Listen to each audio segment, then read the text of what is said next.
नमस्कार मित्रों, स्वागत है आप सभी का श्री महाभारत के इस कथानक में।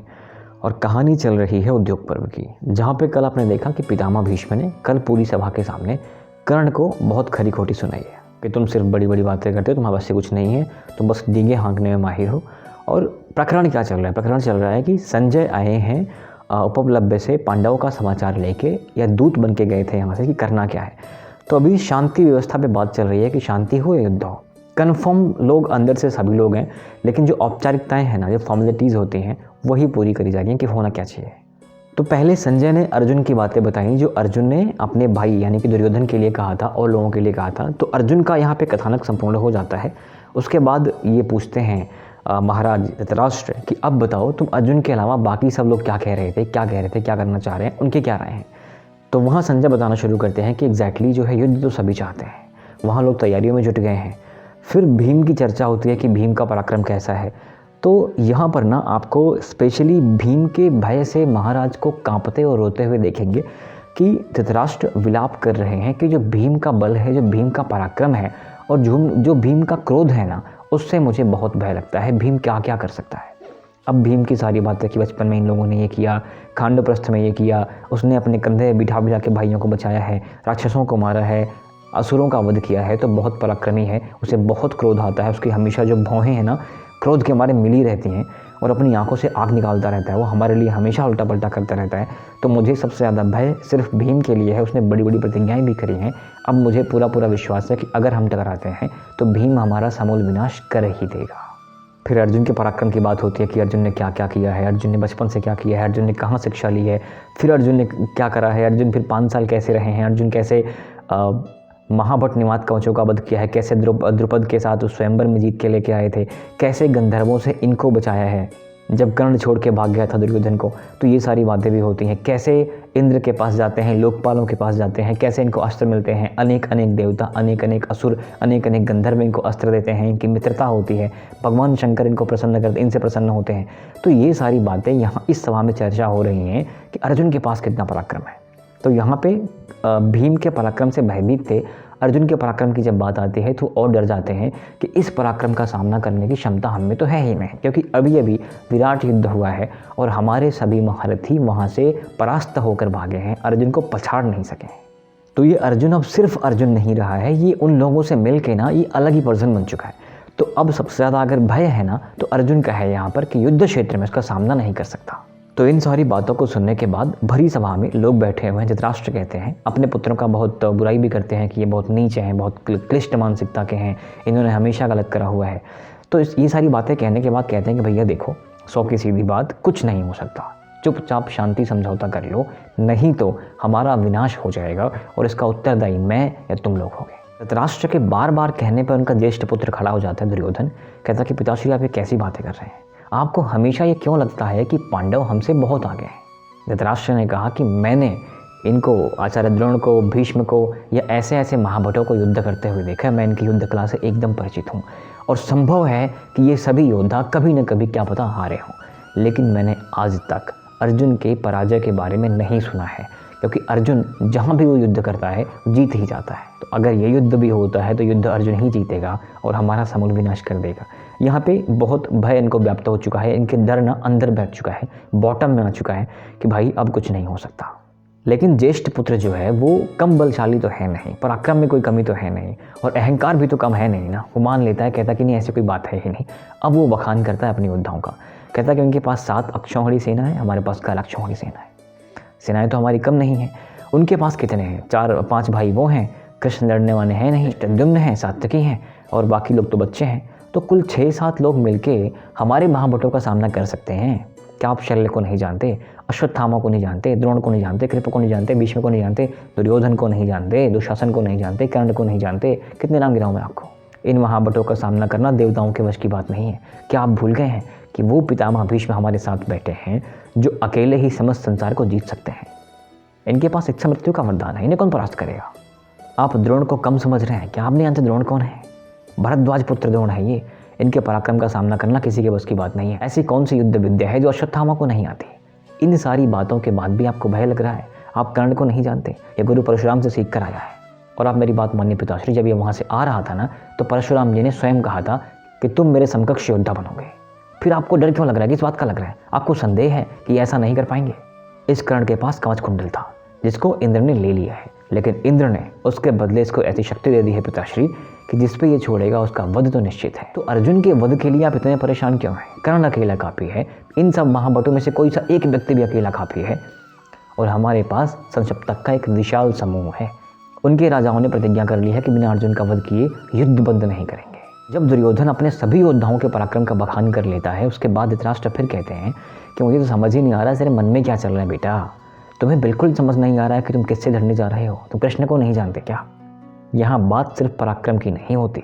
युद्ध सिर्फ पराक्रम से नहीं, धर्म युद्ध होने वाला है। और तुमने, कर्ण ने, शकुनी ने हमेशा अधर्म ही किया है, इसलिए तुम्हारी तो हार होनी ही होनी है। और तुम्हारी बात जो मानेगा वो मिटेगा, जो तुम्हारी बात नहीं मानेगा वो नहीं मिटेगा। तो मैं तो समस्त कौरवों से यही कहूँगा कि अगर तुम्हारा परित्याग करने के बाद हम शांति से रह सकें तो हमें शांति से रहना चाहिए। फिर कहते हैं कि शांति ही आवश्यक है क्योंकि हम जीत तो पाएंगे नहीं। उसके बाद तुलना करते हैं सारे योद्धाओं की क्षमता की कि इस व्यक्ति ने ये किया है, इस व्यक्ति ने ये किया है, तुम्हारे में किसने क्या करा हुआ है। तो ये सारी बातें करने के बाद एक निष्कर्ष पे पहुँचते हैं वो कि कितना भी तुलना कर लो हारना हमें ही है। उनके मन में ना ये एकदम डेप्थ में जाके बैठ गया है। तो जब तुलना करके भी हार जाते हैं कि यार नहीं हो पा रहा है, हम कुछ नहीं कर सकते, तुम मंद बुद्धि हो, तुम विनाश करने पे तुल गए हो, सारा का सारा उत्तरदायित्व तो मेरे मुंह पे आने वाला है। उधर संजय की बात आती है। संजय से कहते हैं कि संजय तुम बताओ क्या चल रहा है। संजय कहते हैं कि तुम लोग यहाँ बलाबल की बात कर रहे हो ना, वहाँ पे तो टारगेट डिफाइंड हो चुके हैं। वहाँ पर हर व्यक्ति का अलग अलग टारगेट है। वहाँ पर तो तुम्हारे योद्धाओं का नाम लिख दिया गया है कि इस व्यक्ति को ये मारेगा। शिखंडी मारने वाला है पितामह भीष्म को। शिखंडी को आप नहीं जानते? शिखंडी कौन है? वो अंबा है। शिखंडी ने जन्म लिए हैं सिर्फ पितामह भीष्म के वध के लिए। और शिखंडी सिर्फ सामान्य योद्धा मत समझिए, शिखंडी एक महाभट भी है। उसने अभी साक्यों को पराजित किया है अकेले। तो वो शिखंडी पड़ेगी भीष्म के पीछे। और द्रुपद का दूसरा पुत्र धृष्टद्युम्न, क्या उसके जन्म को आप नहीं जानते? उसने जन्म ही इनके वध के लिए लिया है। आचार्य द्रोण का वध वही करेगा। तो आप लोग यहाँ योद्धाओं के बल पराक्रम की बात कर रहे हैं, वहाँ पर तो पहले से ही डिफाइंड है कि ये बंदा इसको मारने जा रहा है। तो आप लोग बहुत पीछे चल रहे हैं अभी। वहाँ भीम ने समस्त कौरवों को मारने का प्रण कर लिया है। तो जब ये टारगेट वाली बात सुनते हैं तो ये और डर जाते हैं धृतराष्ट्र कि अरे यार अब क्या करूँ। तो संजय यहाँ पर चुप नहीं होता। जैसे ही ये कहते हैं कि अरे हाँ गलती हो गई, तो सारी बात ये बताता है। संजय कहता है कि महाराज आपने हमेशा गलत कार्य ही किया है। जब जुआ खेला जा रहा था तो आपको मज़ा आ रहा था। ऐसा लग रहा है कि जुए में दुर्योधन नहीं जीत रहा है, आप जीत रहे थे। जब द्रौपदी को लगाया गया दांव पर तब भी आप मुस्कुरा रहे थे। जब द्रौपदी को खींचा गया बुला के यहाँ पे तब भी आप कुछ नहीं बोले। जब लाक्षागृह कांड हुआ तब भी आप कुछ नहीं बोले। जब पांडवों का वनवास हुआ तब भी आप कुछ नहीं बोले। अब उन समस्त पापों की सज़ा आपको मिलने वाली है कि आपका समूल विनाश होने वाला है और उत्तरदायित्व सिर्फ आपके माथे आने वाला है। आप ये सब जानते हैं कि ये जो महाभट आपके सामने बैठे हैं ये सब पांडवों के पक्ष में हो सकते थे, लेकिन आपका नमक खाया है इसलिए आपके यहाँ से युद्ध करेंगे।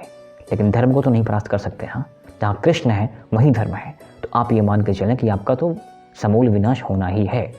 अब संजय जिस तरह से बात कर रहे हैं, संजय की ऐसी बातों पे दुर्योधन को आता है गुस्सा। कहता कि यार तुम ऐसी बातें मत करो, बकवास मत करो, तुम मुझे ये बताओ वहाँ चल क्या रहा है। तो वहाँ पर अभी सैन्य शक्ति की बात चल रही है कि ये सेना ऐसे है, वो सेना वैसे है, ये अश्व ऐसे हैं, ऐसे ऐसे अस्त्र रखे गए हैं। तो यहाँ सैन्य शक्ति की बात होती है। सैन्य शक्ति की बात के बाद जब पुनः इनके पिताश्री भय से व्याप्त हैं कि यार संजय ने ये सारी बातें कह दी, विदुर ने कितनी बार कहा है कि आपका विनाश हो जाएगा, कितनी बार कई सारे ब्राह्मणों ने कहा है कि भीम ऐसा करने वाला है, वैसा करने वाला है। तो वो सारी बातें मैं तब तो नहीं मानता था, लेकिन अब मुझे लग रहा है कि वो क्षण बहुत निकट आ गया है कि मेरा समूल विनाश हो जाएगा। तो फिर से भय से कहते हैं कि भैया माफ़ कर दो और तुम लोग चुपचाप जाके माफ़ी मांग लो और शांति की बात करो, युद्ध की बात मत करना। जब पुनः ऐसा हो गया दुर्योधन कहता कि आपको बार बार ऐसा क्यों लग रहा है पिताश्री कि हम कुछ नहीं कर पाएंगे। ये सब काट के योद्धा नहीं है, योद्धा है, इनकी छातियाँ चीरना आसान है क्या। दुर्योधन कहता है कि जिस माहौल में वो रहे हैं वहाँ हम भी रहें, जिस कुल के वो हैं उस कुल के हम भी हैं। तो आपको हमेशा से ऐसा क्यों लगता रहा है कि पांडव ही हमसे सबल हैं। मुझे डींगे मारना नहीं आता, बड़ी बड़ी बातें मैं नहीं करता, क्योंकि मेरा ऐसा मानना है कि बड़ी बड़ी बातें नहीं करना चाहिए योद्धा को। लेकिन अगर मैं आपको बताऊं तो मेरे बल का सामना करने की क्षमता पांडवों में नहीं है। दुर्योधन ने कहा कि मेरे बलाबल की था भी आपको नहीं है क्या। मेरी गदा का सामना करने की क्षमता भीम में नहीं है। मेरे एक प्रहार से ना उसकी आंखें बाहर निकल जाएंगी। मेरे अंदर भी दैव तेज है, बस मैं बखान नहीं करना चाहता। और जो आप बार बार कहते हैं कि मेरी बुद्धि इतनी खोटी नहीं है, कर्ण, शकुनी, दुशासन ने मेरा मति भ्रम कर दिया है, तो एक बात आप समझ लें कि जितने योद्धा यहाँ पर बैठे हैं ना, मैं इनके बल पर युद्ध नहीं कर रहा हूँ। युद्ध मैं अपनी छाती पर कर रहा हूँ, अपने बल पर कर रहा हूँ। अगर मैं इस लाइन को शब्दशः बोलूँ तो कुछ ऐसा है कि दुर्योधन बोला, पिताजी मैंने आप, द्रोणाचार्य, अश्वत्थामा, संजय, भीष्म, काम्बोज, नरेश, कृपाचार्य, बाहलीग, सत्यव्रत, पुरुमित्र, भूरिश्रवा अथवा आपके अन्य योद्धाओं पर सारा बोझ रखकर पांडवों को युद्ध के लिए आमंत्रित नहीं किया है। मैंने तथा कर्ण ने रणयज्ञ का विस्तार करके युधिष्ठिर को पशु बलि बना करके उसे यज्ञ की दीक्षा ले ली है। यानी कि एक युद्ध होगा और उस युद्ध में पशु की बलि दी जाएगी और वो पशु हैं आपके ज्येष्ठ भतीजे युधिष्ठिर। तो यज्ञ करने का प्रण मैंने और मेरे मित्र ने लिया हुआ है। तात, मैं, कर्ण तथा भाई दुशासन हम तीन ही समरभूमि में पांडवों का संहार कर डालेंगे। बाकी किसी योद्धा को आने की जरूरत भी नहीं पड़ेगी, क्योंकि जो युद्ध होने वाला है ना, अब युद्ध होके रहेगा। या तो मैं जीऊँगा या वो जिएंगे। मैं मन में ऐसा बैर भाव लेकर उनके साथ नहीं रह सकता। इसलिए जो कुछ भी हो जाए मैं पांडवों को सुई के बराबर भूमि भी नहीं दूंगा। और एक बात आप मत बोलिए पिताश्री कि जब हमने पांडवों को वन भेजा था ना, तो कृष्ण वहाँ पर आए थे और उन्होंने कहा था कि जब द्रौपदी का अपमान करने के बाद सभा मौन रह गई तो उस सभा का समूल विनाश करना है। तो जो युद्ध की बात है ना, वो हमने नहीं उपजी है। युद्ध की प्रतिज्ञाएं, युद्ध की घोषणाएं उन लोगों ने पहले कर रखी थी। तो अब युद्ध करना हमारा कर्तव्य बन चुका है। युद्ध करके हम कोई गलती नहीं कर रहे हैं। अगर हम शांति स्थापित करेंगे तो हमारी पराजय मानी जाएगी। फिर क्या होता है मित्रों, दुर्योधन ये सारी बातें कह लेता है। उधर जो लोग हैं वो मानने को तैयार नहीं। धृतराष्ट्र कहते हैं कि बेटा, जब सैनिकों का वार होगा ना, जब उन शत्रुओं का वार होगा ना, जो प्रजा है तुम्हारी, जिसके ध्वज के तले खड़े होने का आश्रय चाहेगी ना, वो ध्वज ही उनको आश्रय नहीं देंगे। यानी कि जब तुम्हारे ऊपर मार पड़ेगी, तुम्हारी प्रजा पर मार पड़ेगी, तो पूरी की पूरी प्रजा भाग करके ज्येष्ठ कुरु के पास आएगी। ज्येष्ठ कुरु यानी कि भीष्म, और वो भीष्म खुद ही इस युद्ध का अनुमोदन नहीं कर रहे हैं। इसलिए बुजुर्गों की बात मानो और सबकी राय यही है कि युद्ध करना उन पांडवों से ठीक नहीं है जो सभी परिस्थितियों में तुमसे सदैव ऊपर है। अब फिर ना एक दृश्य पुनः आने वाला है जो हमने कल देखा था ना कि कर्ण को भीष्म ने बहुत डांटा था, तो फिर से कर्ण वही कर रहा है। कर्ण कहता कि महाराज, आपको पता है कि जब मैं झूठ बोल करके परशुराम जी के पास गया था विद्या लेने, तो मैंने सारी विद्या ले ली, लेकिन झूठ खुल गया मेरा। उन्होंने श्राप दे दिया, लेकिन मैंने इतनी सेवा उनकी कर दी थी ना कि उन्होंने कहा कि जब तुम्हारी मृत्यु का क्षण आएगा तो तुम्हें ब्रह्मास्त्र भूल जाएगा। इसलिए आप ये समझें कि ब्रह्मास्त्र मेरे पास अभी भी है, और अभी तो मेरी आयु बहुत बाकी है। इसलिए आप समझें कि जब मेरी आयु है, मेरे पास ब्रह्मास्त्र है, मृत्यु का समय अभी आया नहीं है, तो मैं जीत लूँगा उनको। इसलिए आप बिल्कुल निश्चिंत रहें, मेरे पास मेरे गुरु का आशीर्वाद है। उनके आशीर्वाद से मैं समस्त पांचालों का वध कर दूंगा, समस्त पांडवों का वध कर दूंगा। कोई मेरे आसपास भी नहीं भटकने पाएगा। और एक बार मैं साफ साफ कह दूं कि पितामह भीष्म, आचार्य द्रोण, कृपाचार्य, अश्वत्थामा, ये सब आपके पास रहें। मैं अकेला ही इन पांडवों के लिए काफ़ी हूँ। अब कर्ण बैक टू बैक एक ही चीज़ करे। सभा में अभी कुछ टाइम पहले तो कहा था उसने, तो भीष्म ने बहुत डांटा था। अब कर्ण ने फिर से वही बात कर दी। फिर भीष्म खड़े हो गए, कहते कि अरे मंद बुद्धि, तेरी बुद्धि को हुआ क्या है? तू बार बार एक ही चीज़ कैसे बोल सकता है यार? अगर मैं शब्दशः पढ़ना चाहूँ तो कर्ण को ऐसी बातें करते देख भीष्म ने उससे कहा कि कर्ण, क्यों अपनी वीरता की डींग मार रहा है? जान पड़ता है काल ने तेरी बुद्धि को ग्रस लिया है। क्या तू नहीं जानता कि युद्ध में तुझ प्रधान वीर के मारे जाने पर सारे धृतराष्ट्र के पुत्र मृत प्राय हो जाएंगे?